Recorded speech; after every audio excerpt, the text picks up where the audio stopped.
How you doing? Thanks for watching this video. This is nothing special, no tutorial.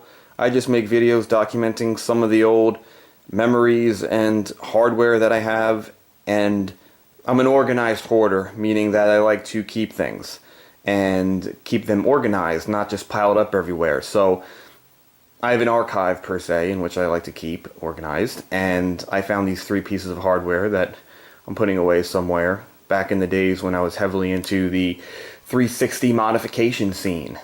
And this is not even historical, but it just is so long ago, and it's amazing how quickly time moves. This is the Xbox 360 fat modification gear, and we're talking like 2005, and it just seems like yesterday, but if you think about it, it isn't. And, you know, you go online looking for people talking about this, and everyone's throwing out this stuff already, and it's you know, I just kept this because, again, the memories. What can I say? So, what I was able to take out from the archives, which I like to call it, which is just literally my organization space, my storage space, is the pretty much necessities for what you had to do to modify these Xbox 360 fat consoles. And I know that's not a fat box, but it's just where I ended up throwing all of the extra parts that I had. So the way it worked was there was really no GUI interface when they were doing the original firmware. Now, let me explain what I mean. Like, for the Xbox 360, you didn't update the firmware on the console itself. You updated the firmware on the drive. And in order to do that, you basically needed to have the key, which was associated with the console itself, and then you would have to integrate that onto the drive. So in case you needed to, let's say, replace the drive when it failed, you need to have the original key that was associated with the console itself, the hardware in the console itself, and then associate that onto the new drive. And in order to do any type of modification for the firmware on the drive, you needed to have the console powered on via the system's power. A lot of people just had the power cable connected to the DVD-ROM drive, and they had the serial ATA or SATA SATA cable connected to the motherboard on your computer. Now, the problem with that was that the SATA, I'm just going to say it that way just so people don't say, oh, this is how you pronounce it. The problem with that was that the chipset, half the time and more than half the time, didn't talk to the drive properly. So there was specifically known chipsets that people bought on these cards that they had to have on their computer. So here is one, a very popular one. I'm going to zoom in here, see if anyone can remember this here. Okay. It's the VT6421A, right? So there it is. Can't really see it, but I'll read it out to you. It's the VT6421A.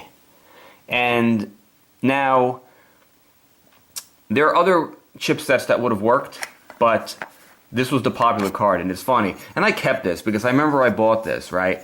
And I bought this card, and it's amazing how much the modification scene leaks its way out into the mainstream consumer market. Because before, you know, the Xbox was being modified and they found that this was used to communicate with the drives, this is any other standard, you know, PCI enabled SATA card.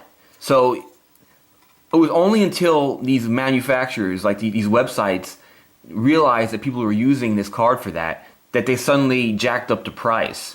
And it's so funny because it goes to show you how, like, it's really, these, you know, companies can't officially say this is what it's used for, but they know what people are using it for. So they just, you know, secretly raised the price on this to, like, it was like $40 when originally it should have been half that or less than half. But I just found that funny, and that's why I'm kind of keeping it. And so basically, you know, that's the card you needed. You would have the cable going from the drive itself to this port on here, and then you would use the command prompt to pretty much put the firmware on the drive. And when that was done, you were able to load custom firmwares. So this box over here is pretty much just demonstrating, you know, some old extra parts that I had here, or displaying rather. And this is kind of how this is what the board looked like on the drive, the Samsung drives. Now, the original run of the 360 had a few drives, but the most easy to modify drive was the Samsung drive, the MS-25 firmware, and it was very easy to put that firmware on there. All you needed was just this card itself, the cables, and the use of, you know, knowing how to use a command prompt, and you were able to, you know, get your 360 modified. So simple as that. The drive itself had the SATA connection right there on the right, and this was the power connection on the left. That was proprietary. It wasn't a standard Molex. You would have to use the cable that was for the 360, or included in the 360 internally to do the powering of the drive. That's why people usually had the connection from the drive still connected to the motherboard on the 360, but they had the data cable from the drive going to their computer, and that's how they were able to modify the firmware. So of course I have the drives here. Everything is you know, sealed. I have a couple of these drives here, actually more than that are verified working, just so I can keep the system in operation, because I have a few Xbox 360s that, you know, it's cool just to have, right? And this was the lens for that, of course. A few extra ones of these as well. What else is there to say, really? That's pretty much it. There were multiple drives on release, or on the release years of the 360. There was the Samsung drive, the Hitachi drive, I believe the BenQ drive. Samsung was the easiest one to do, and that's the only one that I ever used. It was, if you're able to get stock of it, because they were known for failing, then you were able to just pretty much stick with the first method and not have to worry about any other method, because there were a ton of other methods that came out afterwards. But another funny memory was that as time progressed and copy protection was put on the games in the future, as near the end of the release date on the 360, the drives that came out actually were able to read this protection on these new discs. And if you had a modified console, it wouldn't work, you know, if you're using a backup, of course. And the only way to even use these games, the only way to do that was to have a drive that was older or modified in a different way. So if you didn't really want to put much effort into modifying this, JTAG and all of that, you were simply able to play any of these new games, any of your new backups, if you had the MS-25 or MS-28, or these old Samsung drives. And, you know, that was the TSH943A. So, you know, just a little bit, some cool memories here to share. On the right is just simply this is an old motherboard with another verified working chipset. This was the VIA VT8251.